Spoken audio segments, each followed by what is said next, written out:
नमस्कार शेतकरी मित्रांनो, सध्या संपूर्ण महाराष्ट्रातील शेतकरी ज्या एका गोष्टीची वाट पाहत आहे तो महत्वाचा प्रश्न म्हणजे पीक विमा.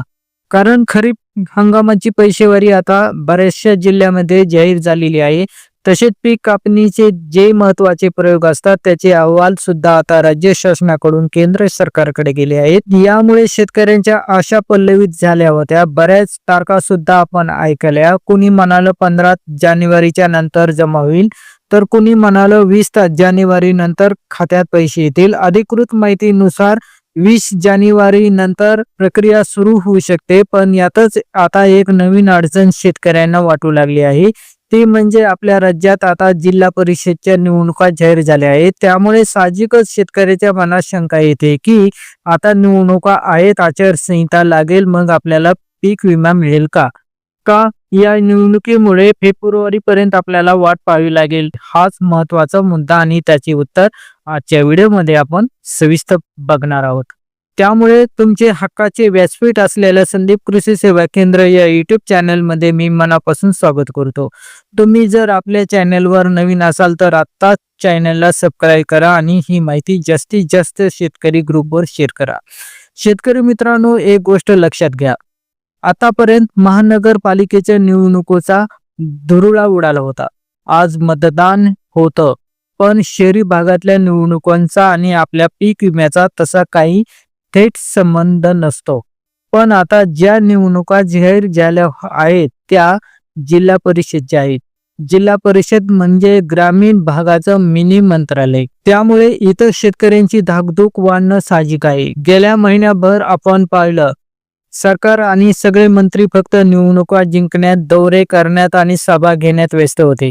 शेतकऱ्यांचे प्रश्न, नुकसान भरपाई याकडे कोणाचेही लक्ष नव्हते. सत्ता कोणाची येणार, महापौर कोणाचा होणार यातच सगळे नेते मग्न होते. आता पुन्हा जिल्हा परिषदचा बिगुल वाजला आहे. काही ठिकाणी आरक्षणामुळे निवडणुका थांबल्या होत्या, त्या आता मार्गी लागत आहेत. या सगळ्या गडबडीत शेतकऱ्याचा प्रश्न बाजूला पडेल का? कारण यावर्षी अतिवृष्टीने शेतकऱ्यांचे कंबरडे मोडले आहे. काहींना अजून नुकसान भरपाई मिळाली नाही. कुणाचे KYC असूनही पैसे आले नाहीत, तर कुणाचं यादीत नाव असूनही रब्बीचं अनुदान अडकलंय. अशा परिस्थितीत शेतकऱ्याला आर्थिक आधार देणारी एकमेव गोष्ट म्हणजे पीक विमा. पण यावर्षी विमा मिळवण्याचे निकष म्हणजे उंबरठा, उत्पादन आणि ट्रिगर बदलल्यामुळे आधीच संभ्रम आहे. तर आता प्रश्न उरतो की या निवडणुकीच्या विम्याचा वाटपावर परिणाम होईल का? तर याचे उत्तर नाही असे आहे. पण त्याला एक पण आहे. तांत्रिक दृष्ट्या पाहिले गेले तर प्रधानमंत्री फसल बीमा योजना ही केंद्र सरकारची योजना आहे. यात केंद्र सरकार आणि राज्य सरकार आपला वाटा विमा कंपन्याला देतात. एकदा का हा वाटा जमा झाला आणि पीक कापणी अहवालानुसार नुकसान सिद्ध झालं की विमा कंपनीला शेतकऱ्यांच्या खात्यात पैसे जमा करावेच लागतात. आचारसंहितेचा परिणाम नवीन योजना जाहीर करण्यावर होतो, जुन्या चालू असलेल्या प्रक्रियेवर होत नाही. अडचण येते ती प्रशासकीय यंत्रणेमध्ये. विमा वाटपाची प्रक्रिया जरी ऑटोमॅटिक असली तरी त्यासाठी लागणारी कागदपत्रे, मंजुरी आणि डेटा पडताळणी ही सरकारी अधिकारीच करत असतात. आता निवडणुका लागल्यामुळे खालच्या तलाट्यापासून ते वरच्या कृषी अधिकाऱ्यापर्यंत सगळ्यांना इलेक्शन ड्युटी लागू शकते.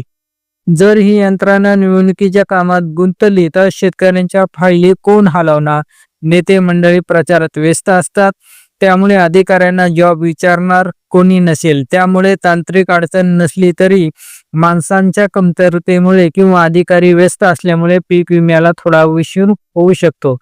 त्यामुळे शेतकऱ्यांनी घाबरून जाण्याचे कारण नाही. तुमच्या हक्काचा पैसा तुम्हाला मिळणारच आहे. फक्त प्रशासकीय दिरंगाई होऊ शकते. याबाबत सरकारकडून किंवा कंपनीकडून कोणतीही नवीन अधिकृत अपडेट आली तर ती आपल्या चॅनलवर सर्वात आधी तुम्हाला मिळेल.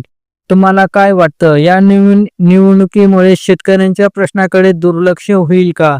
तुमचं मत खालील कमेंटमध्ये नक्की सांगा. माहिती आवडली असेल तर लाईक करा आणि संदीप कृषी सेवा केंद्राला सबस्क्राईब करायला विसरू नका. धन्यवाद. जय जवान, जय किसान.